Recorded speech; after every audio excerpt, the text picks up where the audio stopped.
Let's answer the million-dollar question. Is 2026's Michael biopic worth the 38% rating on Rotten Tomatoes and all the horrible one-star reviews that I've been seeing on the internet these past few days?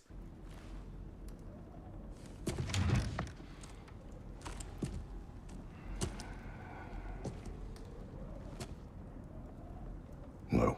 So I watched Michael yesterday. I have some thoughts, I have some opinions, but overall, I almost still really enjoyed the film. It's a very fun film, but I will get into details on why I enjoyed it, some things I was mixed on, and some things I want to see in part 2 whenever they get around to it. But before you get into the review, don't forget to subscribe and leave a like, let me know you enjoyed this content if you want to see more movie reviews from me in the future. Michael is just the latest musical biopic focusing on a musician, and in this case, Michael Jackson, played by Jafar Jackson, his real-life nephew. We see his story going from the little kid in Indiana to the Jackson 5 to growing up and debuting his first album, The Jacksons, and then becoming Michael Jackson as we know and love. I want to start with most of this stuff that I really enjoyed in the film, then go into some negatives of some stuff I noticed, and then just say some things I want to see in part 2 whenever they get around to it all throughout the review. So let's get into it. So my first major point of praise in this film are the performances, specifically Jafar Jackson and Coleman Domingo. I want to talk about Coleman Domingo first. So Coleman Domingo as Joe Jackson brings this very interesting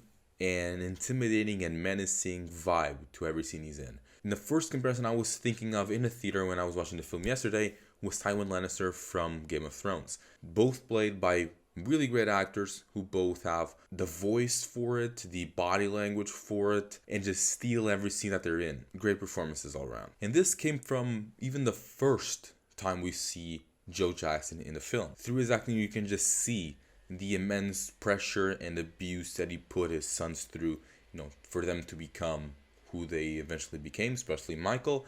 And that brings a very interesting dynamic to the film, where obviously what happened to Michael is a really bad thing.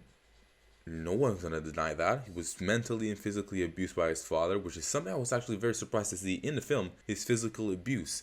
Because, slight spoilers, in the start there's like a whole scene of Coleman Domingo taking out his belt and just hitting little Michael in front of his whole family. That really shocked me and really got me.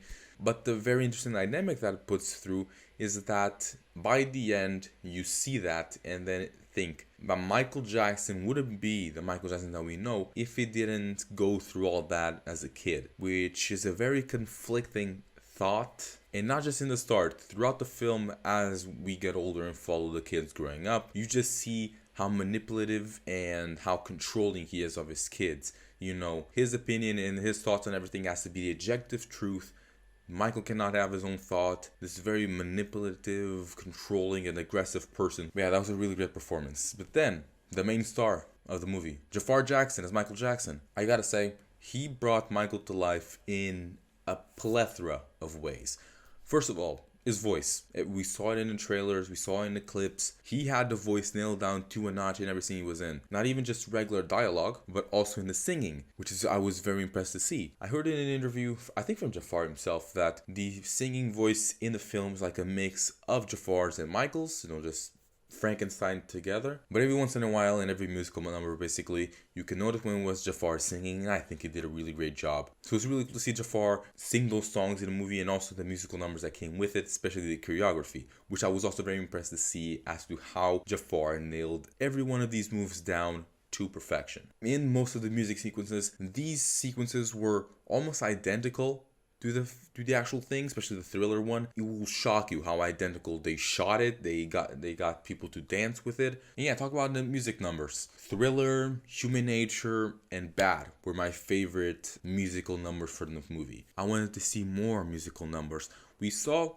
a good amount of songs in the movie. One of the songs I really disappointed didn't appear in the movie was Rock With You, one of my favorite songs that Michael ever made. But back to Jafar, he also did a great job in most of the dialogue scenes. Most of the scenes where he had to stay quiet, show his emotions. He did a really great job, especially since this is his first movie role. I gotta say that the cinematography was also something I really enjoyed in this film, especially in the musical numbers, where they're shot with a lot of color. Big, ambitious shots, which I really liked. What did he say? Now, on to some of the more critical stuff I have about this film. So the movie's runtime is just under 2 hours, and because of that, a lot of this movie felt rushed. The movie system, basically, it jumps through years, throughout Michael's life following 66 to 88. So you go from 66 to, for example, 68, 69, then 71, 73. No. So that causes the movie to be a little bit chopped up, and you just have to assume that things happen off screen. For example, Michael's second nose surgery. He got the first one because, we saw from the beginning of the film when Colman Domingo was making fun of his big nose. He eventually built up the courage to, just do the nose surgery. And then we jumped on to, I think, a couple years later or sometime after, and he just got the second surgery done. That was just one of the examples, but it happens a lot in the film, which is one of my main fears when I was watching the trailers.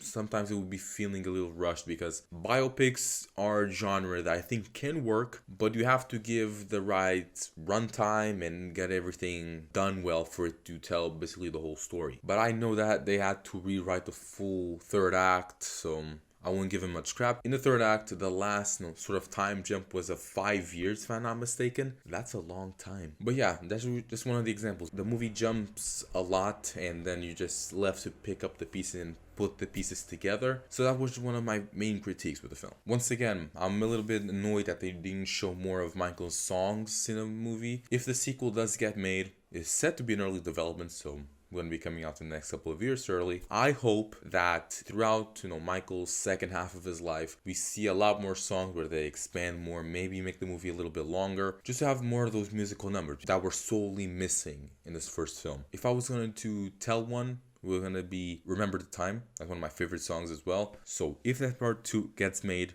I better see Remember the Time in there somewhere. This was a very simple story. A story of a father and son. Now, the son wouldn't escape the control of the father and just do his own thing. While even though he loves his family, he still wants to do his own thing, which I really enjoyed. So, nah, yeah. I'ma do my own thing. Then do your own thing over there. Nah, You're on contract to space, dude. I'ma do my own thing. But it still left a little bit to be desired. I think the movie was cut short a little bit. Too much jumping around. Not a lot of exploring more of Michael's whole life, because of the time cuts. I think this movie is one of those that you really need a second watch to fully give your feelings on it. So for Michael, I'm gonna give an 8 out of 10. I think it's a very solid film. Not very big critiques, to be honest, but the movie is a ton of fun. It's that type of film where you just feel good hearing his music and stuff. Just really great filmmaking, which I really enjoyed. Even in the end of the film, when it ended, everyone clapped. That's just to tell you how good the movie is. So what are your thoughts on Michael? Let me know in the comments below. So thank you for watching this video. I hope if you enjoyed it, don't forget to subscribe, leave a like, and comment below what you think of this. And what are your thoughts on Michael? I'm George. Peace out. Take care. Fuck Rotten Tomatoes.